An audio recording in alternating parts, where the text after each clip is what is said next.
And condolences out to just the tragic news about the passing of his wife. Just please keep in his prayers and his family in his prayers for his strength, because that's something that's we wouldn't want anybody to go through that. So known him for a long time. Good man. Questions? Plugged in Iowa previously, Alabama. This year it's Georgia. Is there ever something about specific programs and just the way they prepare talent that appeals to you as an evaluator? Yeah. Obviously, before I got this job, I was living in Atlanta, Georgia for a long time, just scouting the Southeast. And then when the Rams moved out to L.A., I just kind of stayed in Atlanta. But obviously have been to Georgia practices a lot and has been around that program a lot. And it's unlike anything else that I've seen live in terms of a college practice, in terms of just the intensity. You know, Saban at Alabama was very similar, but just the intensity, the physicality, the detail, the tempo, the whole thing, the energy. I mean, it's so when you can go through that kind of regiment and when you practice like that, you know that they're ready. But I think, you know, everything that Coach Smart's done, you know, with that program, I think everything speaks for itself. But yeah, we're I never really go into it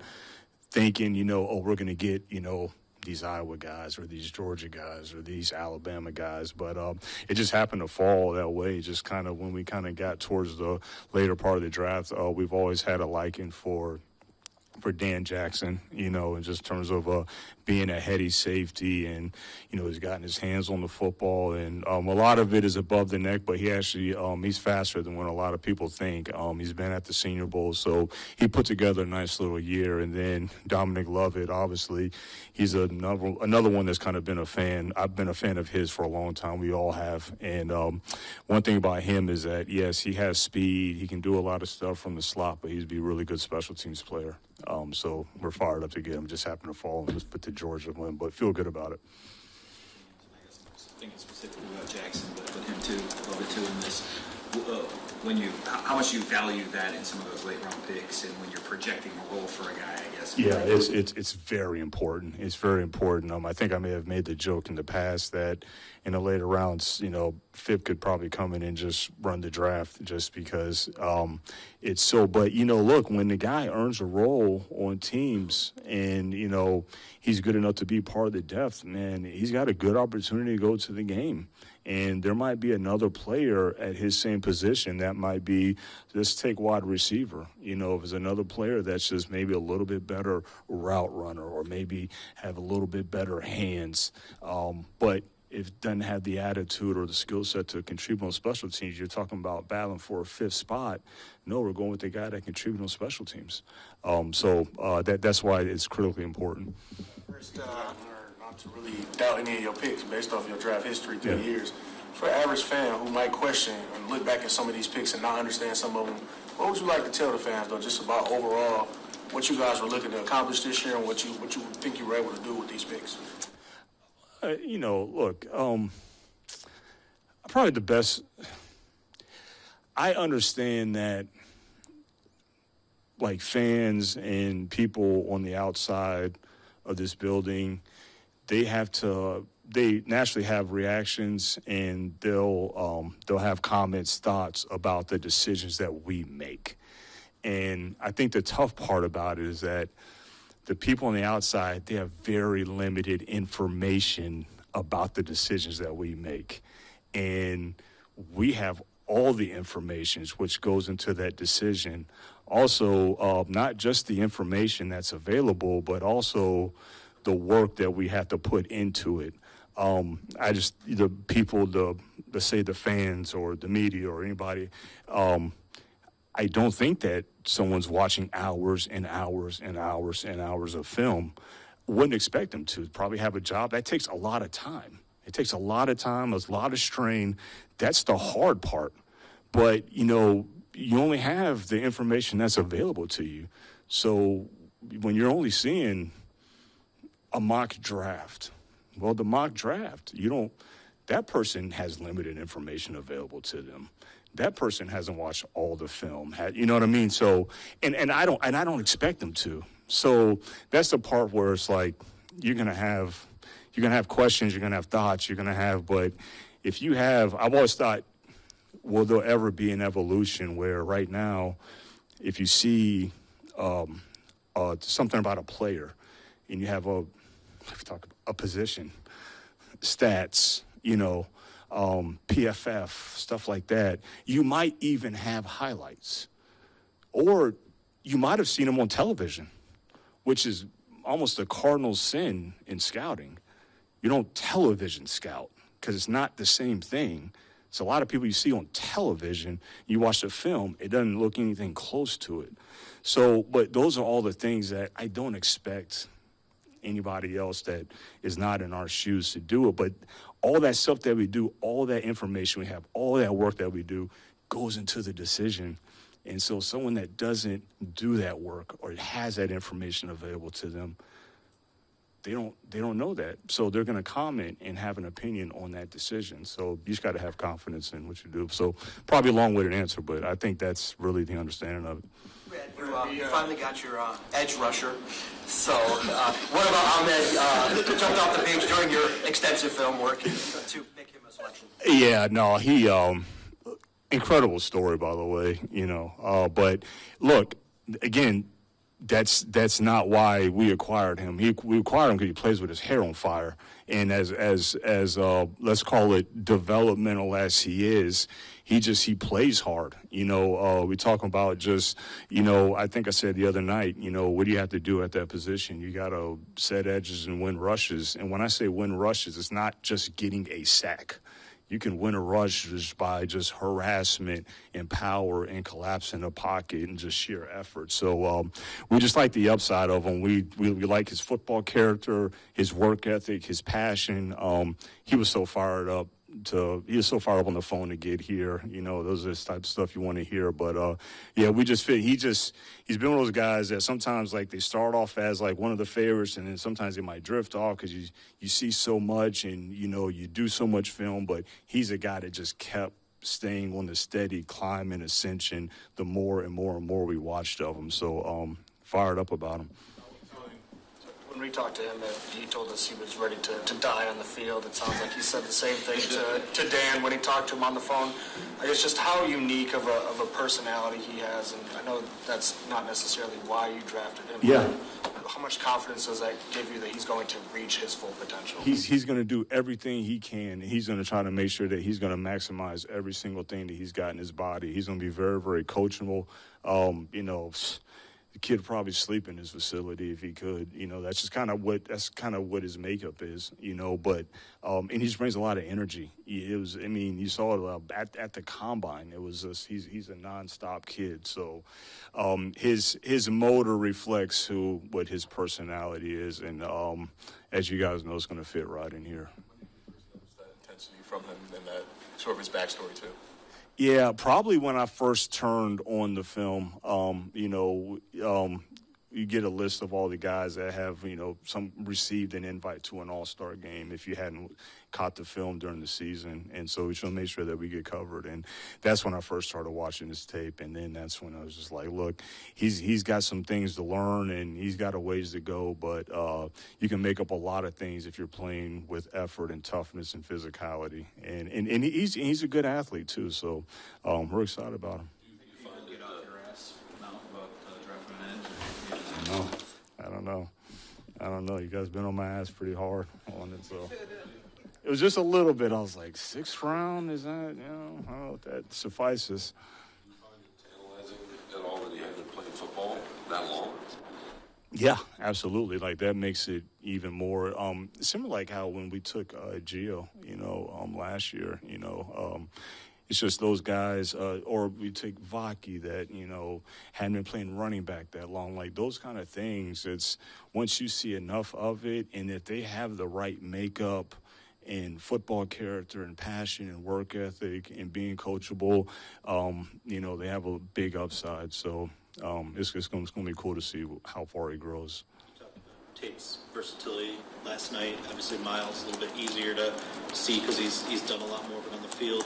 When you've got guys that can do a lot of different things and they're young, you know, what's the thought process on how many spots you want to test him to see how it fits earlier? Do you kind of really pick one right away?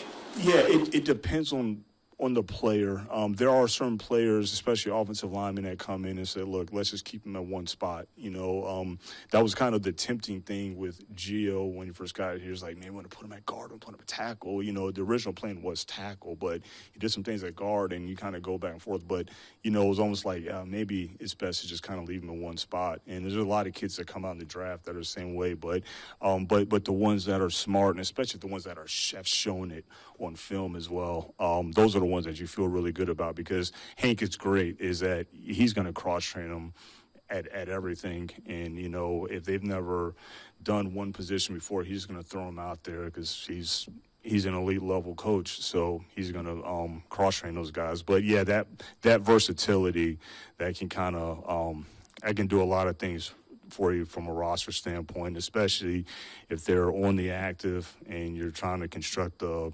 game day roster. It can do a lot for you.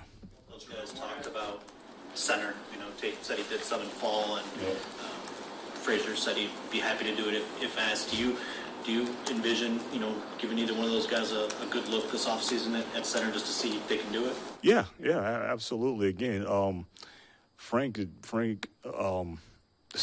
Hank, he'll cross train all those guys. When you said center, I was thinking about Frank right now, but Hank, he's going to cross train all those guys. So if they've only been a guard, then he's going to, you know, put a ball between their legs and see if he can snap. But again, if they can, Hank's not going to put somebody in a tough position either. So he's going to be able to assess if they have the right makeup and mentality and communicative skills. That's a big part of just, it's not about just being able to snap. I mean, you have to have elite communication skills to play that position, not just as a starter, but even as a backup.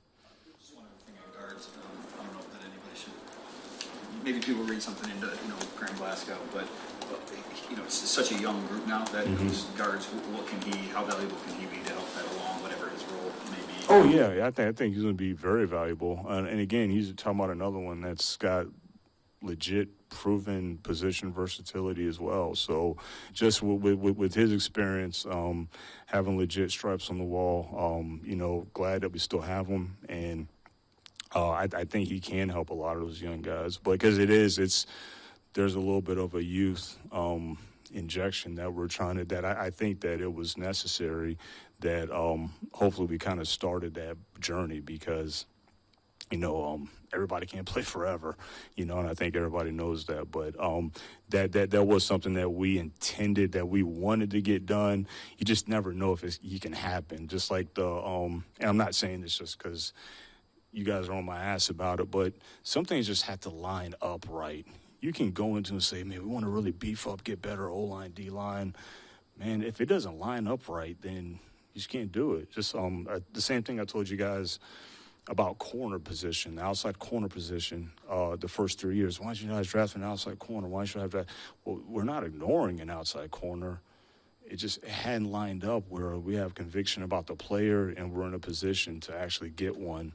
And then we got 3 of them, and then y'all say we got too many. So you just can't win with those guys.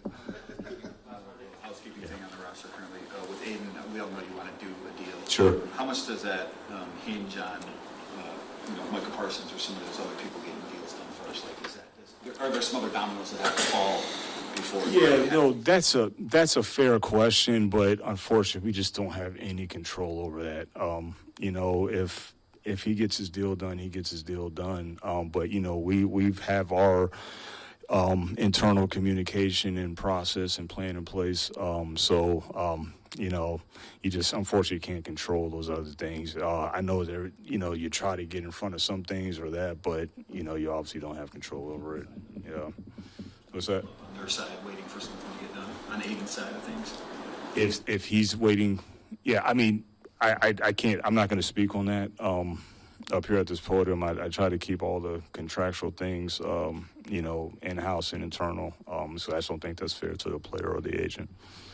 This isn't a this isn't a question about edge rusher necessarily, but you said you're always looking beyond the draft to collect players. Yeah.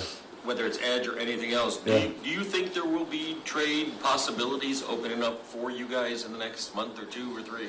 It's an ongoing, nonstop, relentless climb for just building a roster in general. So it's not a position that's off limits. We're always trying to look to get better. Sometimes there's not better out there past, maybe the current starters you have. Maybe there's not better available versus the current depth you have. But, we're always trying to look for better. And, I definitely would not be doing my job if I did not continually look at every single avenue, and which we'll continue to do for sure. How much is it thinking with Georgia, looking at their programs, also given the fact that, Saban's, influence has maybe been phased out, obviously, since, he's retiring, so that you were looking for maybe a kind of a facsimile program like that, that can consistently produce those kind of players? Yeah, I think the proof's in the pudding in terms of what they have put out, but it's just I get a better feel in terms of just actually witnessing it and seeing it and being there up close for both programs. And just as I've been around the Georgia program, I've been around the Alabama program when Saban was there in terms of just how it's ran and those practices and the regimen, and just kind of have a little bit of insight of what they go through. And it's very much like what they're entering into in the NFL. So, it's not I went to a small school. I went to a small school, and we may not have had those same resources or that same type of preparation. But at the end of the day, whether you go to a small school or a program like that, you still have to be a good enough player, and it still is going to come down to that. You guys didn't need a quarterback at all, but do you have any thoughts on this Shitter Sanders, kind of what happened with that? Do you talk about that in the draft room, just in terms of feeling for a player? When they. Yeah, it's. I just think everybody has their evaluations, and I do think that a little bit about what I was telling Eric here is there's just a lot of information that may not be available, or even the work. So if you only hear or see that a player is supposed to be this, and that's all you hear. And if you don't take the time out to get more of the information or watch all the film from the past 2 years, it's not just him, but for any prospect, it's just it's hard. And again, the information is not available. So, look, I never want to see someone, be in a tough situation but I've seen it happen before, and I'm not to say that I'm blaming one person or the other, but sometimes people, they have let's call it not the player, but the media can put a spin on something that might not be the whole story.